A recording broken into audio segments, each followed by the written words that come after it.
بسم الله الرحمن الرحيم. الحمد لله رب العالمين، والصلاة والسلام على أشرف الخلق محمد بن عبد الله ومن والاه. أما بعد، أحييكم هذه الليلة في أول تواجد للتضامن مع المعتقلين، الدعوة الشبابية اللي أطلقوها أمس للتضامن مع المعتقلين كل يوم اثنين. الأمر الآخر، أنا ودي أوجه رسالة لوزير الداخلية محمد خالد حمد، لأن هذا الاسم يعني هو اسم هذا الشخص محمد خالد حمد. إذا يعتقد أنه مسلم بالسجن وبالطرق اللي قاعد يسويها أنه ما في راح يقول له أحد هالكلام، لا معصب. وأنا أقول لمحمد كلام واضح: يا محمد خالد حمد، ترى جابر الخالد كان صديق محمد الجويهل، وكان يمشي وزارة الداخلية بناء على توجيه محمد الجويهل. وين محمد الجويهل وين جابر الخالد؟ أنت الآن قاعد تمارس دور واضح مع نبيل الفضل. تبي تصور أن مسلم البراك هرب وأن تم اعتقاله في مكان وهو مختبي. لا، أنا بقول للشعب الكويتي: مسلم البراك كان متواجد في ديوانيته، مسلم البراك كان يحضر بعض المناسبات الاجتماعية، مسلم البراك المباحث موجودين قدام الباب وكان يطلع من قدامهم، ما حد وقفه. بس كان التكتيك والترتيب اللي هو المخطط اللي سواه نبيل الفضل، إن إذا طلع مسلم وراح عزومة معينة في مزرعة أو في جواخير كبد إنه يتم إلقاء القبض عليه. فكانوا راصدين مسلم وطلع معاه مجموعة ومعاه كذا سيارة. لما راح العزومة في كبد دخل عليه ضابط من دولة وقال له: يا مسلم تفضل معانا. طلع أبو حمود بكل احترام ونفذ الحكم اللي هو أصلا تكلم قبلها بيوم بالفيديو، كان كلامه واضح: اني انا راح اسلم نفسي باستحقاق ادبي مع الاخوان قبل حكم اعاده الخطاب. لذلك هذه الامور اللي قاعد تستخدمها والتعسف والضغط على مسلم البراك من خلال اخوانه، ابتديت في اخوانه في قضيه انهم حضروا معاه عزومه، والى الان قاعد تتعسف معاهم لا في المباحث ولا في النيابه. وانتقلت الى خطوه اخرى ورحت إلى حشد واستدعيت نائب الأمين العام، والآن وصلنا خبر أن صدرت مذكرة ضبط واعتقال بخصوص جميع رؤساء المكاتب في حشد. لكن ثق بالله، لا أبناء البراك ولا حشد ما راح يرتهبون من إجراءاتك هذه. ثق بالله أن كل هذه الإجراءات حنا نرى نهايتها، في نهايتها أنت ماشي والشعب الكويتي اللي قاعد.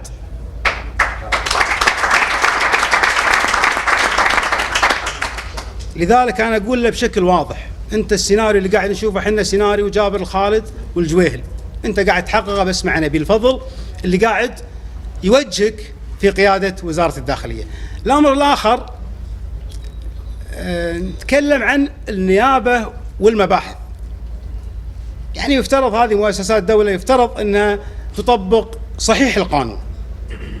الآن وأنا أوجه سؤال واضح للشعب الكويتي: هل اللي موجه له تهمة جناية قلب نظام الحكم يساوى ويعامل نفس المتهم بتهمة جنحة؟ يعني شفنا احنا الآن نتكلم بصوت عالي وبصوت واضح: هناك متهمين بقلب نظام الحكم كانوا يذهبون إلى النيابة 10 مساء ويخرجون معززين مكرمين الساعة 1 الفجر، ويأتون اليوم الثاني وهم في جناية قلب نظام الحكم. الآن مواطنين بسطاء قاعد توجه لهم تهم جنحة، قاعد يعطلون في المباحث ويذهبون بعد ذلك للنيابة ويتم التحفظ عليهم لمدة 10 أيام، سواء مع أبناء البراك أو مع شباب الحراك.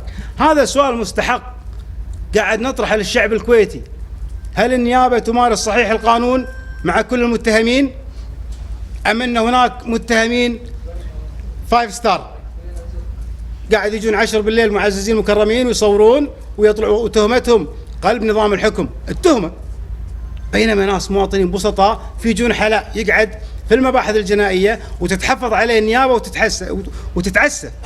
شنو الرسالة اللي توصلونها؟ احنا ما طلبنا اللي بصحيح القانون. أنا قاعد أقول رسالتي الأخيرة للشعب الكويتي: اللي قاعد يسوون الآن يبي يرضخوننا، وحنا نقرأ التاريخ جيدا. ان كل اللي قاعد يسوون احنا صاملين. صحيح ان حراكنا ما كان في نفس اللي قبل، لكن ما راح نرجع خطوه. احنا واقفين الان لظروف كثيره، انا مقدر شعور الناس، مقدر ظروف الناس.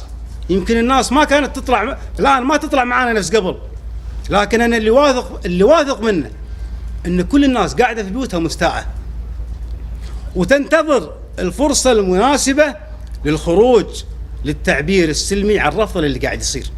لا يعتقدون انهم قضوا على الحراك، لا، ولنا في تجربه حراك 2009 هم يعلمون هذا الحراك جيدا. ترى ارحل يا ناصر انطلقت في شهر 9 2008، استمرينا 3 سنوات عشان يرحل رئيس وزراء، وحنا ترى حراكنا، خلينا نقول الحراك اللي بدا بعد ابطال مجلس 2006 ترى ما صارنا هذه اللحظه، ترى ما صار لنا 3 سنوات. فالشعوب نفسها اطول. اللي قاعد يسوونه بيركعون الشعب ما راح يركع.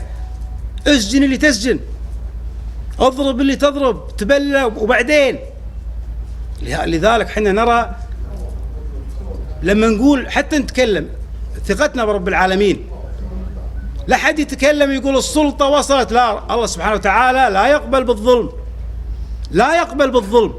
فحنا قاعد نعتقد أن النصر قريب والانفراج قريب، والكويت سوف تعود أفضل مما كانت بإذن الله، ولكن بتماسك الشعب الكويتي، وإن ما راح نرضخ. والرسالة قلناها لمحمد الخالد والجابر مبارك بشكل واضح، أقسم بالله اللي قاعد تسوونه لن يثنينا.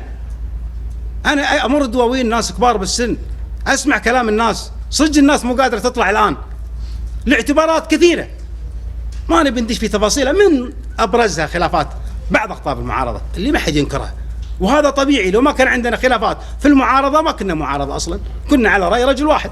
فالاختلافات هاي طبيعية، لكن اللي أنا راهن عليه وكل الناس تراهن عليه، اللي أتفق أنا والكل يتفق أن الكل مستاء، حتى اللي مع السلطة، من أوضاع البلد المزرية في كل الأصعدة. الكل مستاء أن وضع البلد مو زين، لكن هم يراهنون أن ما في حراك. نعم ما في حراك الآن، نبدأ بإذن الله في دواوين الاثنين هذه اللي راح تستمر من دواوين البراك، لكن أنا كل ثقة بإذن الله أن تماسكنا وتكاتفنا راح نحقق اللي نبيه. ترى سلطة ضعيفة، سلطة ما عندها شيء، عندها انتصار وقتي، احنا نرى بعيد. الآن أقسم بالله لو تصير بعض الأمور الطائفية في الكويت، ترى ما يحافظ عليها محمد الخالد جابر مبارك. والله لو تصير فتنة طائفية بالكويت، ترى ذول ما يحافظون عليها، ترى اللي يحافظ عليها الشعب الكويتي. أنتم صمام الأمان. لذلك في كلمة أقولها العقلاء الصباح، مقولة تفهمونها على مدى قريب ولا على مدى بعيد. ترى يقولون دائما وحنا صغار، يقولون الشعب الكويتي ترى ما راح يحصل نفس الصباح، تراهم صادقين في ذيك الحقبة. حنا نقول العبارة عكسية، نقول ترى الصباح ما يحصل نفس الشعب الكويتي. حنا واثقين ان صمام الأمان بعد الله سبحانه وتعالى هو الشعب الكويتي، مع احترامي الكل أو عدم احترامي لبعض السلطات. لكن أنا عندي قناعة، أقسم بالله العظيم لو يصير أي شيء في الكويت وهم يعلمون هذا الشيء، مسلم البراك اللي يحاولون يصورون له صوير وعوير اللي عندكم إنه جبان، مسلم ما هو جبان. مسلم يوم جاء الغزو كان أول متطوع، يوم غيره ركب الدحق حطوه بالدبة طلع. هذا التاريخ اللي يذكر. اللي يحاول يصور مسلم جبان، لا، مسلم قعد ما طلع، وسعد اللي شلتوه قعد ودافع عن الكويت. يوم غير حطوه بالدبة وطلعوه. لا يتحدث، لا، الجبان لا يتحدث عن الشجاعة، خله يتحدث عن كل شيء إلا الشجاعة، لا يتحدث عنها. لذلك أنا حتى لا أطيل، أنا متفائل بالله سبحانه وتعالى. لما نقول ابتزين، نعم نقول ابتزين لسبب، لثقتنا بأن رب العالمين وهذا البلد الطيب اللي حافظه الله سبحانه وتعالى بهله، إن بإذن الله سوف تنفرج الغمة عن قريب. وشكرا.